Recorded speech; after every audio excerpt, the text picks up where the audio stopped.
Well, good Saturday afternoon. Welcome to the first Fox 5 Weekend Live. I'm your host, Saida Abbas. Time now is 12:04. We're entering into the second week of the government shutdown.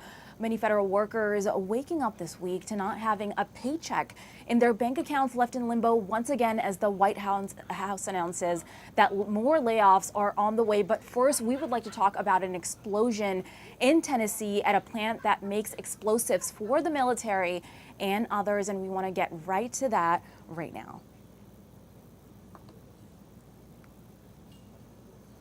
Now, this was a large explosion that rocked a Tennessee plant that makes explosives for the military and others. Humphreys County Sheriff says 18 people are missing and feared dead, and multiple local, state, and federal agencies were on the scene. It happened Friday morning. This was around 7:45 in the morning at Accurate Energetic Systems in Bucks North. So we're waiting there a bit where the press conference is about to start shortly. This was in an unincorporated community about 60 miles southwest of Nashville. When I did see the aerial footage, it showed the company's hilltop location smoldering and smoky. Now, debris was scattered over at least a half-mile area, and people that were more than 15 miles away felt like they felt the explosion. So let's get right to that press conference now. Good afternoon, everybody. I'm Jason Pack, a special agent with the Department of Safety for the state of Tennessee, one of the public information officers here. Today we'll have Sheriff Davis and Sheriff Kraft deliver the latest updates, and we'll begin with Sheriff Davis. Sheriff Davis. Good morning. One of the things that I want to start with and I want to reiterate, we are still dealing in a slow, methodical method. As we get into this, we find it even more devastating than what we thought initially. And that takes us into the fact of the slow process. We got communities here. Sheriff Kraft and I both on both sides have communities that have been truly devastated.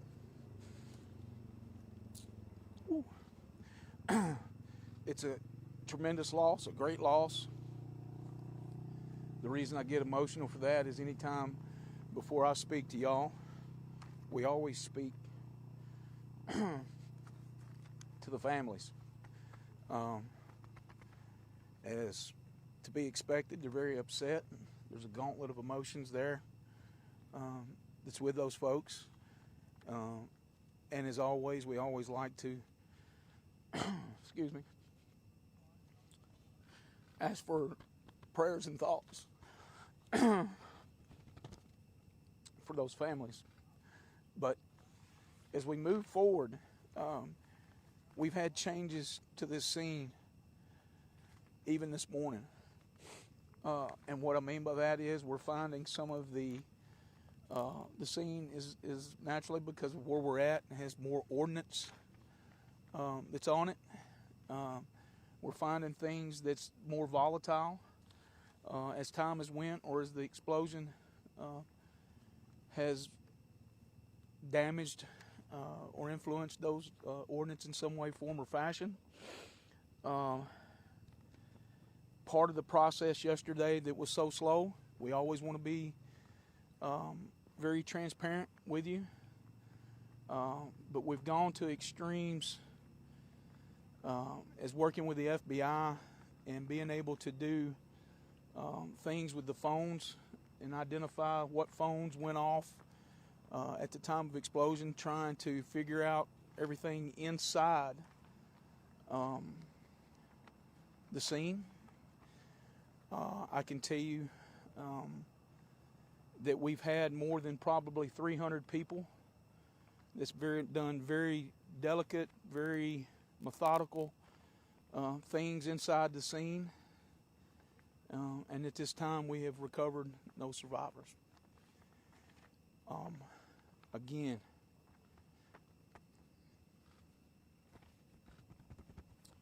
it's a great loss to our communities. Sheriff Kraft. as Sheriff Davis said, like I said, this thing is changing constantly. Like I said, we're trying to do our best to take care of the families. AES has been great, sitting up with family support.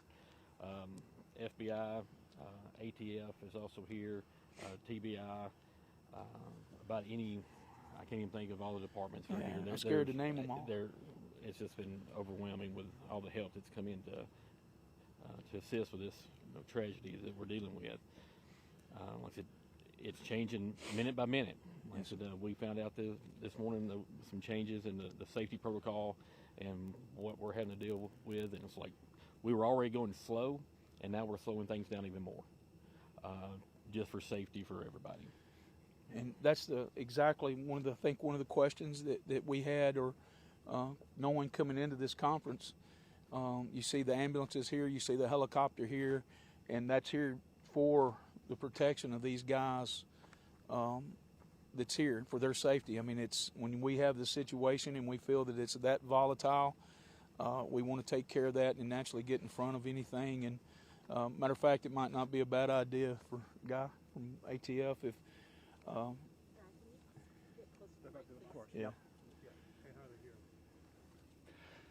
Morning, Guy McCormick. I'm a supervisor special agent with ATF here in Nashville.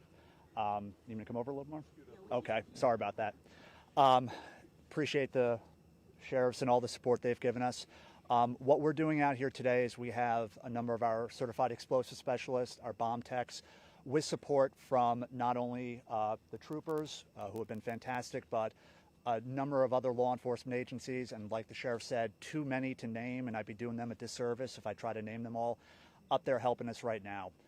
In a situation like this, what we find is that when these explosives are subject to the event that took place, which is heat, the explosion, being thrown, pressure, they can change and they can become different than how we know them to act. So right now, all of our bomb techs, our explosive specialists, are up there very thoroughly, methodically trying to make safe the area so that when our national response team comes in this afternoon, that area can be as safe as possible for every law enforcement up there, so we can go ahead and make sure we do that search and recovery efforts in the safest manner as possible. And that's what ATF and our partners are doing right now. One of the things that I know that you may have heard that's also on scene, TBI is on scene with their rapid DNA. They use that term, rapid DNA, and this situation is going to be, again, very hard because of the circumstances, because of the devastation. Can we get an idea of some DNA? Absolutely. Here again, we want to make sure that we're taking the time to confirm.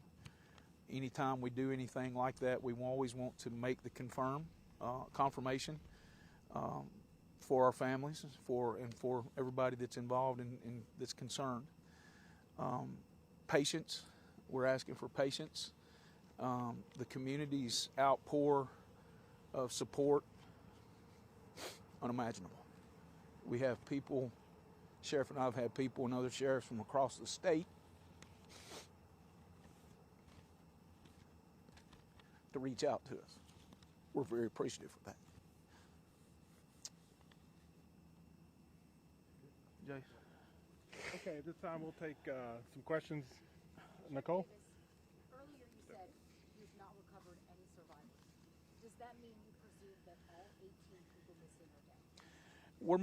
We're making the, now keep in mind there were, and I don't want to have confusion here, there were some folks that were on the scene that left. We talked about that, that were involved.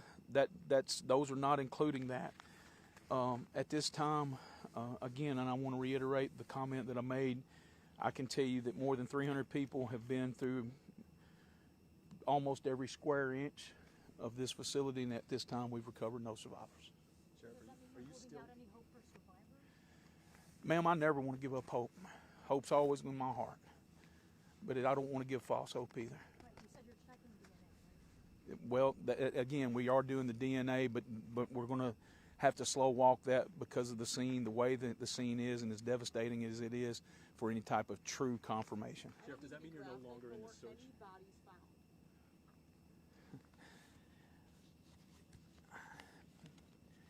at some point in time, we've got to rip off the Band-Aid. Can I tell you, and I alluded to it yesterday, it's not like working a accident. It's not like working a tornado. We're dealing with explosions. And I would say at this time we're dealing with remains. Sheriff, are you still in the search and rescue phase, or are you now in recovery? We're moving to recovery, sir. Sheriff, you mentioned that Hold on a minute.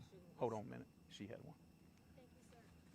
Can you say that you have informed family members, you have identified the remains of their loved ones, and if so, how many remains have you positively identified at this point?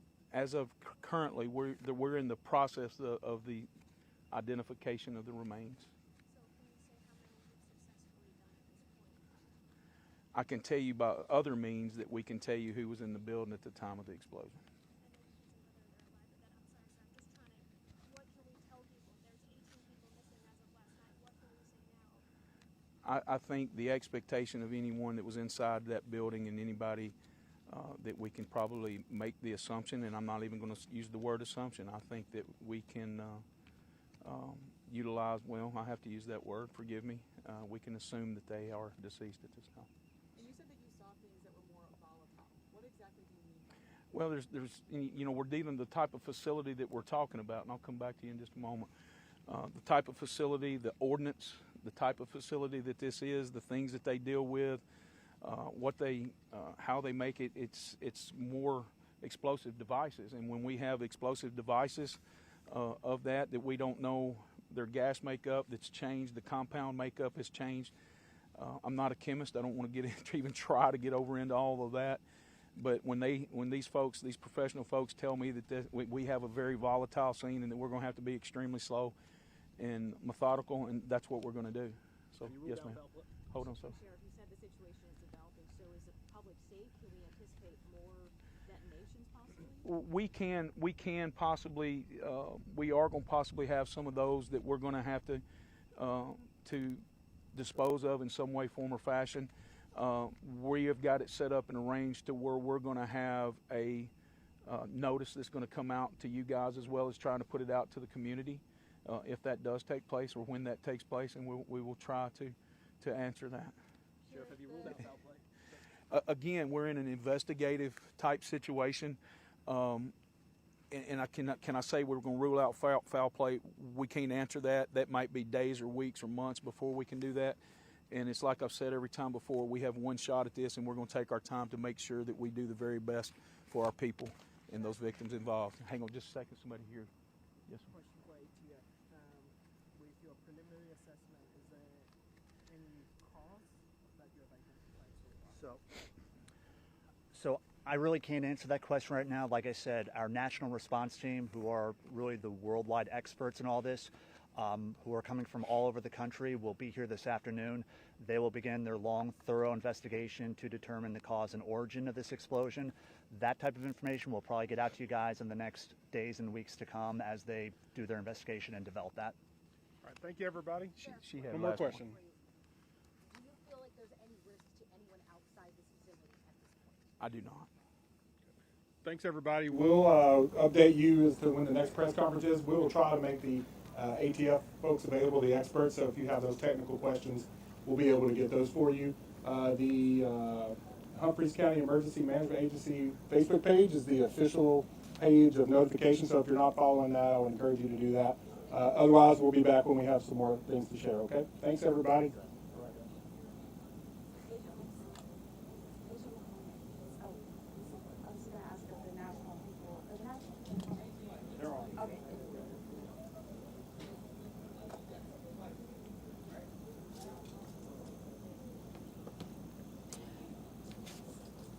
And truly devastating was the mood at that press conference. You guys just heard prayers and thoughts.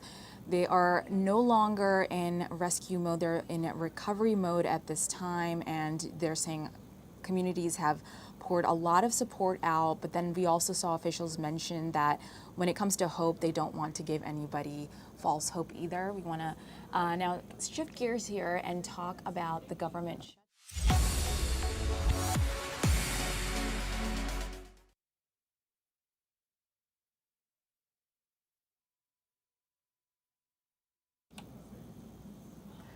And now we want to talk about the government shutdown, which is going into its second week. A lot of people heard some bad news yesterday, especially furloughed workers, when it comes to not having a paycheck this week and just waking up to uncertainty, not being able to have their livelihoods now as the government shutdown drags on.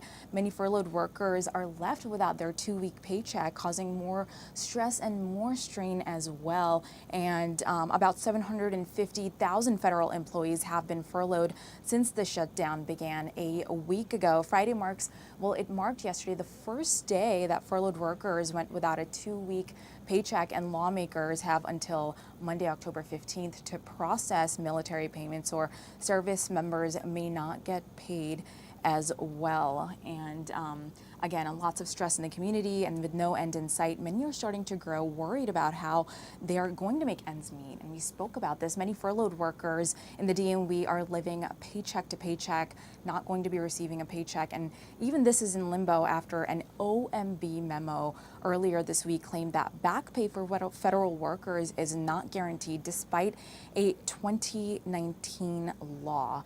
Now, again, in the meantime, local governments and companies, they are stepping up their efforts to help furloughed federal workers with things like food and bills during this time. Assistance with food. Now, Capital Area Food Bank CEO Radha Muthia, she said, "We are here to help, and our network is here to support you. We are a community that takes care of one another. And if you have concerns about food insufficiency," again, food insecurity is a big concern for a lot of folks that are not going to get their paychecks. And Maryland Food Bank also adding that our network of community partner organizations will be able to give nutritious food at no cost to federal employees, people who work for federal contractors, and other people that are impacted by the shutdown. Virginia, the local food pantries there have gotten ready for the spike in demand, as of course the holidays are also approaching and the shutdown is continuing. The Chesterfield Food Bank holds a food distribution the first and third Friday at the Chester location. And Pepco, the major electric company in the capital region, is offering payment plans to help federal workers pay their bills. That's the biggest concern.